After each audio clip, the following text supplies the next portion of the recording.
জয় নিতাই, জয় শ্রী রাধেশ্যাম। আজকে আমরা জানব রাবণের পুত্রের নাম ইন্দ্রজিৎ কি করে হলো, বা মেঘনাদ তাকে কেন বলা হয়। রাবণ খুবই শক্তিশালী হয়ে উঠলেন যখন ব্রহ্মদেব থেকে আশীর্বাদ পেলেন। ধীরে ধীরে যখন বিবাহের উপযুক্ত হলেন, তিনি বিবাহ করলেন ময় দানব কন্যা মণ্ডাদরীকে। তো মণ্ডাদরী পতিব্রতা রমণী ছিলেন। তিনি খুবই পতিপরায়ণা ছিলেন এবং বিভিন্ন দেবদেবীর প্রতি তার অগাধ নিষ্ঠা বিশ্বাস ছিল। পরিবারের সবাইকে তিনি সমানভাবে ভালোবাসা দিয়েছিলেন, যার জন্য পতিব্রতা রমণীদের যে স্থান সেটা তিনি পেয়েছিলেন। তো কালক্রমে সময় অতিবাহিত হয়। এই মণ্ডাদরী একটি সন্তানের জন্ম দেন। খুব শক্তিশালী সন্তান তিনি প্রসব করেন। সেই সন্তানটি প্রসব করার সঙ্গে সঙ্গে, জন্ম হওয়ার সঙ্গে সঙ্গে সেই সন্তান, সদ্যজাত শিশুটা এমন চিৎকার করেছিলেন, এমন নাদ করেছিলেন যে চিৎকারটা, যার কান্নার শব্দটা ছিল এমন, ঠিক যেন মেঘের গর্জন। অর্থাৎ মেঘের গর্জন হলে, বর্ষাকালীন মেঘ যখন গর্জায় তখন যেরকম শব্দ হয়, ঠিক সেরকম সদ্যজাত শিশুটা চিৎকার করছিল। তার চিৎকারের মধ্যে এতটাই শক্তি বা ক্ষমতা ছিল, লঙ্কার বিভিন্ন স্তম্ভ পড়ে যাচ্ছিল। অনেক জিনিস সেই সময় নষ্ট হয়েছিল, ভেঙে গিয়েছিল তার চিৎকারে। রাবণ অনেক দূর থেকে সেটা জানতে পারলেন, বুঝতে পারলেন। বিভিন্ন জিনিস কাঁপছিল, পড়ে যাচ্ছিল, ভেঙে যাচ্ছিল। আর এদিকে খবর এলো তার সন্তান জন্ম নিয়েছেন এবং তিনি মেঘের মতো গর্জন করছেন। রাবণ অতীব প্রসন্ন হলেন যে আমার পুত্র কতটা শক্তিশালী, কতটা শক্তির অধিষ্ঠাত্রী হওয়ার কারণে তার এরকম দৃশ্য দেখা যাচ্ছে। তিনি গেলেন, পুত্রের মুখ দেখলেন, সন্তানের মুখ দেখে তিনি তার নাম রাখলেন মেঘনাদ। অর্থাৎ মেঘের মতো গর্জন যিনি করেছেন তার নাম পড়ল মেঘনাদ। ধীরে ধীরে একটু বড় হলো, শিশু সন্তান একটু বড় হলে তাকে গুরুদেবের কাছে সমর্পণ করলেন। আমরা জানি দত্তদের গুরুদেব হচ্ছেন শুক্রাচার্য।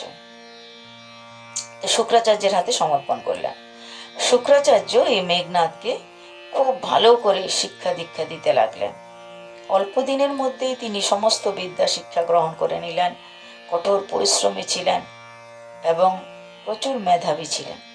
তাই গুরুদেব তাকে অক্ষয় তুনিন প্রদান করলেন এবং অপরাজিত হওয়ার শক্তি বা আশীর্বাদও প্রদান করলেন। 16 বছর বয়সে তার শিক্ষা সম্পন্ন হলো। পিতার কাছে ফিরিয়ে দিলেন গুরুদেব। এই সময় তিনি নিকুম্ভিলা দেবীর গভীর তপস্যা করেছিলেন এবং নিকুম্ভিলা দেবী থেকে তিনি খুব আশীর্বাদও পেয়েছিলেন। তার ইষ্ট দেবতাই ছিল বা দেবী ছিল নিকুম্ভিলা দেবী। প্রত্যেক দিন তিনি তারই উপাসনা করতেন। ধীরে ধীরে আরেকটু সময় অতিবাহিত হয়। একদিন রাবণ সিদ্ধান্ত নিলেন যে তিনি এই ত্রিভুবন জয় করবেন। তাই তিনি ইন্দ্রদেবকে পরাজিত করার জন্য স্বর্গে গমন করছিলেন, যেন তিনি স্বর্গে আক্রমণ করে ইন্দ্রদেবকে পরাজিত করেন। সেই সময় মেঘনাদ বললেন যে পিতা, আমি থাকতে আপনি কেন কষ্ট করবেন? আমি আপনার যোগ্য পুত্র, তাই আপনাকে কষ্ট করতে হবে না। আমি একাই গিয়ে এই ইন্দ্রকে পরাজিত করব।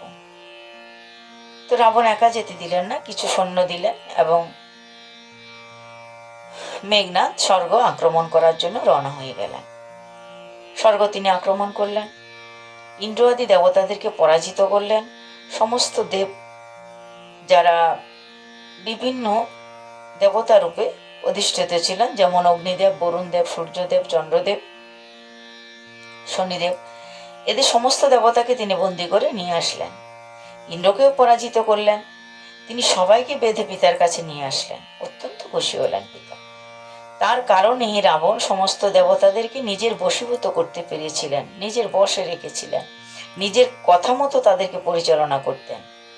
রাবণ অত্যন্ত প্রসন্ন হয়ে এই মেঘনাদকে একটা উপাধি প্রদান করলেন, আর সেই উপাধির নাম হলো ইন্দ্রজিৎ। অর্থাৎ ইন্দ্রকে যিনি জয় করেছেন তার নাম হলো ইন্দ্রজিৎ। এটা হচ্ছে একটা উপাধি। আর তার আরেকটা গুণ ছিল ইন্দ্রজিতের বা মেঘনাথের, তিনি যখন যুদ্ধ করতেন, রাক্ষসের শক্তি তো তার মধ্যে ছিলই, মায়ের অনেকগুলো সদ্গুণ তার মধ্যে ছিল। তো তিনি মেঘের আড়ালে থেকে যুদ্ধ করতেন। কেউ কেউ বলেন যে মেঘের আড়ালে থেকে যুদ্ধ করতেন বলে তার নাম মেঘনাদ হয়েছে, কিন্তু জন্ম থেকে তিনি এ নামটা পেয়েছিলেন। মূল কথা হলো মেঘের মতো নাদ করেছিলেন বলে রাবণ তার নাম রেখেছেন মেঘনাদ। জয় নিতাই, জয় শ্রী রাধেশ্যাম। আজকে আমরা জানলাম মেঘনাথের নামকরণ কি করে হলো।